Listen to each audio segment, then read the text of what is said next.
恨不得就是直接从这个鸡圈里面，或者是从那个散养的鸡里面抓一只鸡来煮，煮完之后就卖，要给激发出来。对，但不能多了。在我们乐山，我们从小到大好多年的角马鸡。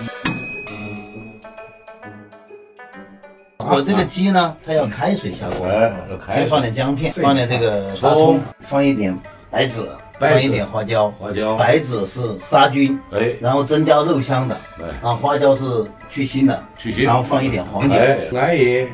这个不能放太多了。然后这个鸡我稍微处理一下，你可以整只的煮啊，也可以从中间劈开。你的小鸡很嫩，对，这个是采用的这个散养的这种小公鸡，这样的肉质它会比较结实，口感才会比较好一点。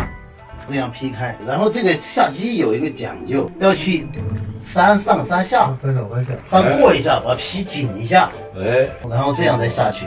一个是能够去掉它的腥味，再一个是它皮紧实，待会儿煮出来好一点。好了，现在做一个非常关键的东西，椒麻鸡嘛，其实在于椒麻。藤椒，特别是我们乐山老家，家家户户门口都会有1、2棵树。从树上摘下来看，这个很简单。花椒嘛，它表皮富含这个油包，我们稍微需要把这个油稍微烧热一点点。菜刀啊，不要烧的太过了。这个菜为什么叫椒麻鸡？就跟这个有关。这个菜籽油有2种说法。一个是要把它炼到冒青烟，是吧？然后让它过了没有菜籽油的味道。其实不然，一定要刚好冒烟，能闻到那个菜籽油的香味的时候。现在已经闻到了。对，有味道是吧？刚好冒烟，咱就可以了。闻到了。对。这个味道，这个香味刚刚好。比较巴适。你烫这个油，如果你油温太高，就炸枯了。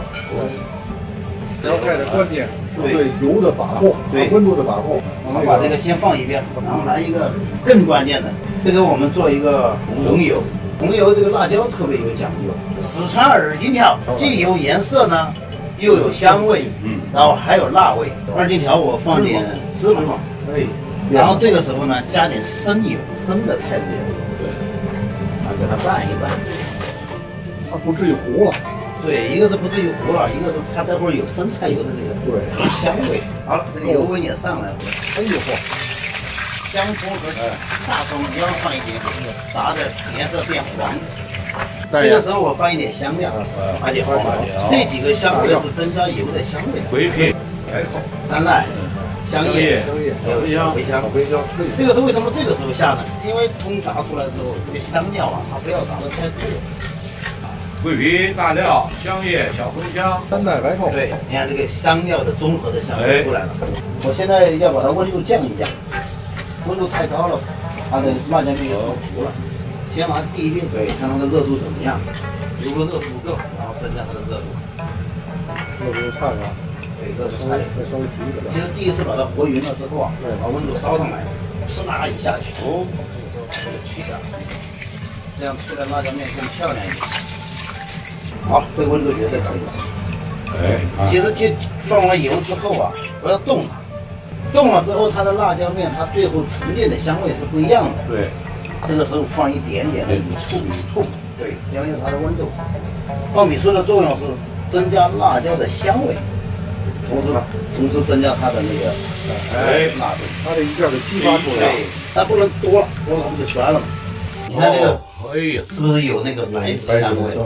这个我煮了有差不多7、8分钟，但泡要泡10几分钟。对，煮是让它熟制的过程，泡是让它浸透。对，这个鸡煮熟了，然后呢，我要在冰水里面拔一下。对，吃起来爽。对，口感的话还有肉香味，它会更好一点。然后冰水拔了之后，稍微拿出来晾一晾，要不然它水汽太重。稍微改一下刀，完完整整的呈现一下，包括这个鸡爪子都很好吃的。吃鸡一定要啃着鸡骨子吃，越啃越香，而且呢，那鸡骨子还能吸味儿。我这切了点这个大葱丁，剁成蒜末之后加点水，加点大水，加点姜水，对，它会让这味道更加充分。加一点味精，这个味精不要多了，因为鸡肉比较鲜。我要放一点酱油，它黄豆酱一个是能扒色，一个能提鲜。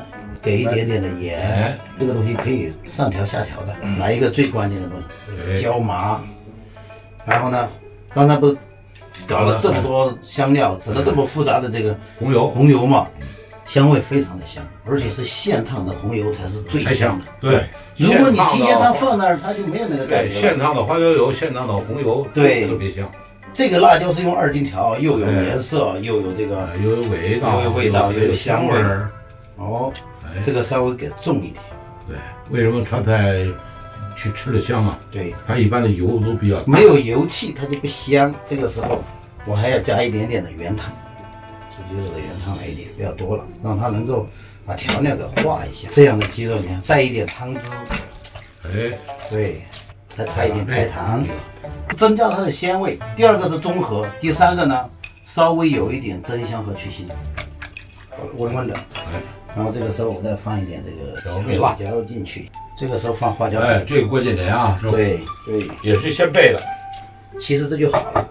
哎，好嘞。然后呢，再撒一点葱花，这个时候再来点花椒面，更有特色啊，味道十足。这就是乐山的椒麻鸡。好了，不要太多。哎，好香。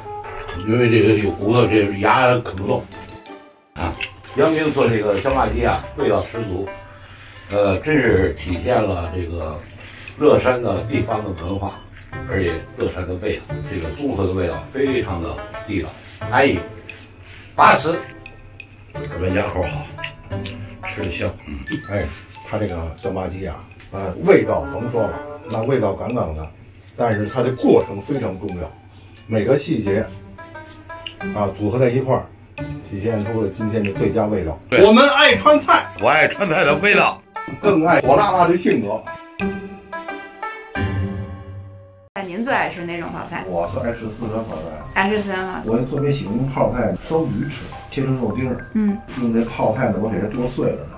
用泡菜就跟烧完肉鱼似的，烧完了泡菜糊糊那层上，那特别好吃，可好吃了。泡菜给它剁碎了，剁得极细，然后用那泡菜呢汆丸子吃，就他们淮扬那丸子很嫩，用那泡菜就汆丸，两个一结合也好吃呢。喝这泡菜丸子汤，哎呀。开胃爽口，对，听着就好喝，是吧？对。1957年呢，成都这个饮食行业协会为四川这个泡菜专门写了一个怎么来做这泡菜的一本菜谱。明白。那您这有属于行。那关于泡菜，你们除了刚才的，还有其他推荐吃法了哈？推荐吃法多了。行。刚才说烧鱼，你汆丸子。酸菜鱼，如果我吃点米饭，用这泡菜剁碎了，用点肉粒一炒，那香极了。这个朝鲜泡菜和韩国泡菜，在中国大家为什么有时候喜欢呢？那就夏天我们来一碗凉面，就用它这个泡菜汤，配着它这泡菜，那你要吃一碗凉面，那很爽。我们中餐也可以，我们配点韩国的泡菜。搞一中西结合也好吃。让上次安大厨呢给我们做的泡菜汤，非常的爽口。他得打着苏子叶，卷上泡菜，卷上肉，中国跟韩国结合了嘛，这才好吃呢。好嘞。好了吧？好了，谢谢，是吧？太牛了。